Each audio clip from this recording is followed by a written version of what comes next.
I am delighted to be able to share some really positive Facebook advertising news. It feels like it's been a while over the last 18 months, 2 years with the iOS 14 changes. Why are you running? We've had a lot of changes that were pretty negative, that weren't great for Facebook and Instagram advertisers, but Meta have just made a change that is definitely positive for Facebook and Instagram advertisers. Really excited to be able to share it. And I'm talking here about attribution setting, attribution windows. And just in case you're not familiar, I'll quickly explain. Attribution setting refers to the time period after someone interacts with your ad in which they take an action, like buy something from your website, and can still be counted as a conversion and that show up in your Facebook ad account. So for example, let's say you've got a 7-day click attribution setting. That means that if someone clicks on an ad on Facebook or Instagram and then goes ahead and purchases on your website within that 7-day period after they clicked, they will be counted as a purchase in your ad campaign, and you can see that result, and Facebook can use that data to optimize. However, if they go ahead and convert, let's say 14 days after they clicked, they would not be within that 7-day window, they would not count.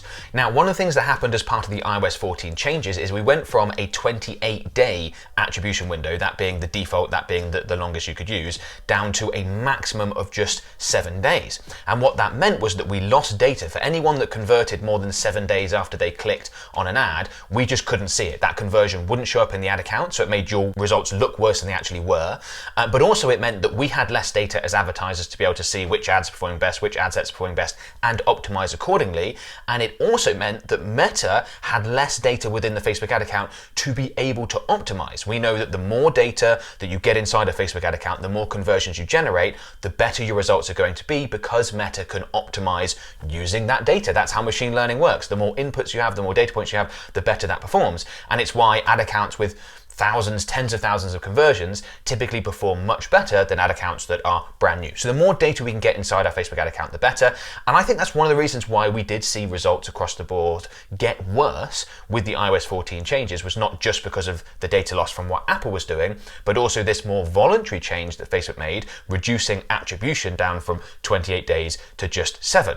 However, we are getting 28-day attribution back, at least in some form. Not fully yet, I'm hoping that's going to come, but we have got it back in some form, which is really fantastic. And to show you what I'm talking about here, I'm in a Facebook ad account. I've just grabbed a campaign and gone to the ad set level to demonstrate this. And under columns, if you go ahead and scroll down, you can see you've got all the defaults in here. And if we scroll down, you will see this thing here called compare attribution settings. Now, this is not in every ad account yet. Like every change Meta makes, they do it to some ad accounts, but not others. So if you don't see it yet, don't worry, I think it's likely to come in. But if we go ahead and click on compare attribution settings, and then we go ahead and select all the various options, 1-day view, 1-day click, 7-day click, 28-day click, and we click apply, then we can see the breakdown in the data of when those actions, those purchases in this case, actually came through. Okay, so if we have a look at this top ad set, so we can see some really interesting data here. Of the 66 supposed purchases that were generated, I'll talk more about that in a second, 20 count within 1-day view, 34 within 1-day click, 46 within 7-day clicks. You can see a lot of people purchased more than 1 day after they clicked, but within the 7 days. That's the difference between the 34 and the 46 number. And then 50 within 28-day click. Now, that's actually not a huge percentage. This is an e-commerce business. So, you know, what's that? 10% of people roughly went ahead and purchased more than 7 days after they click, but less than 28. In other industries, it's going to be larger than that, particularly if you offer something expensive, something that requires some consideration, people need to talk to a spouse or a business partner or something like that, then you're likely to see the percentage of people that purchase or become a lead or whatever it is more than 7 days after they click, but less than 28 days after they click, can be a lot higher, as much as 30% sometimes. But it's still useful to have that extra 10%, that's for sure. So we can see how important having more data is in here. If you just had 1-day click, for example, you might look at this ad set and think, oh, we only generated 34 purchases, that's not all that good. And then you move that out to 28 days and you realize that there's a lot more purchases that came through in that 28-day period, and that is purchases. You know, you've paid for the ads, you want to know exactly what results you're getting from them, and this is going to be more accurate. Are purchases still going to be missed with this? Yes, some people wait more than 28 days. Some people we're still not going to be able to track with if they're on iOS devices, for example, and they've opted out. But the more data, the better for sure. Now, I briefly mentioned this 66 number, and we know that the data, the default result that you get, includes model data. So it's not just sort of confirmed purchases in this case, it's also going to be what Meta thinks it's generated in terms of purchases with your Facebook and Instagram ads, and they've had to do that because of the data loss. It usually tends to be relatively accurate. There are discrepancy rates, but with this new attribution, I think we can get more accurate data by taking a look at this 28-day click, and we can rely less and less on, in this case, what's called multiple, but something that includes model data. And that's only helpful for us advertisers because the better data we have, the better decisions we can make, and then for the better results we can get. So at the moment, unfortunately, we cannot select 28-day click as our attribution setting at the ad set level in terms of what we want to go for. We still have a maximum 7-day click there. But what Meta has shown us by giving us this attribution window data is that they are recording that information.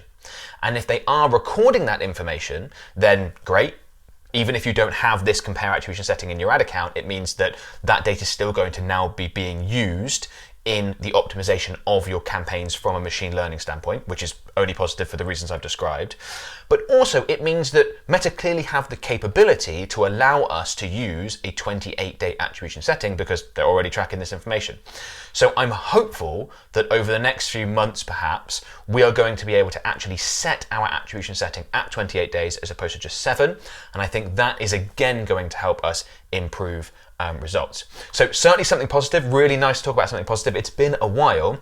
As I said, with all the iOS 14 changes, it's been more negative for a while, and you guys know me, I'm going to try and be as honest as I can. I'm not just going to talk about the plus side of Facebook and Instagram advertising. I'm going to say when something's good and when something's bad. I think that's really important for you as advertisers to be able to know that and be able to work out, should I be using this feature, should I not? But this is something that's positive, which is great for all of us that either, like myself, make our living based around Facebook and Instagram advertising, or run your campaigns for your business. Maybe it's a really important acquisition channel. We want changes to be made that are positive, and this is certainly a good one. Okay, so before you go, something I want to quickly mention, and that's our done for you Facebook and Instagram ad services. So my company can create, manage, and optimize your campaigns for you. We do have a 3K per month minimum budget requirement, but if you do meet that or you're about to, you can go ahead and click on the link in the video description below. That'll take you to a page where you can book in a call directly with one of my team members who can just, no obligation call, they can just explain more about our service, how we work, how we might be able to help, how we may have worked with a business just like yours in the past. Very good chance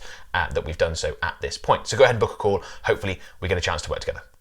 So this is certainly a positive change, and there's another positive change I would encourage you to make, and that's to make sure that you've structured your Facebook and Instagram ad campaigns the right way. I see so many advertisers use the wrong campaign structure. I cover my favorite structures in this video here. I break down 3 different structures, different sales funnels for different businesses, how they're put together. Would strongly recommend you go ahead and check it out. Make sure you're using the right one or implement what I describe in this video here if you're not.